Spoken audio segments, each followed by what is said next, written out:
So I've got all of my cubes decorated and they're now ready to go into my box. So that's decorated too, and I've got all of my confetti cut here with tissue paper. So what I'm going to do is just slide the base out, not completely, just leaving some of that in there.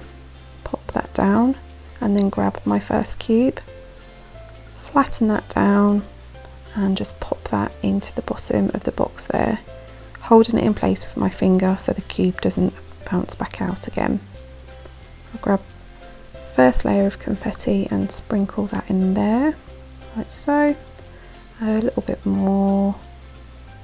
Then I'm going to push the box closed slightly so the cube's being held into place, and then I can grab my second cube.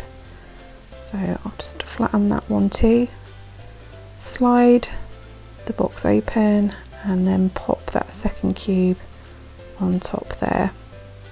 Holding it in place again with my finger, grab some more confetti and sprinkle that in. There we go, and again sliding that shut, and then I've got two hands free ready for my next cube. So I'll flatten this one down, open my box and then pop this one on top here. There we go. So at this point you can leave it with 3 boxes and then pop your last layer of confetti on, or like me, you can pop that shut and grab a 4th cube.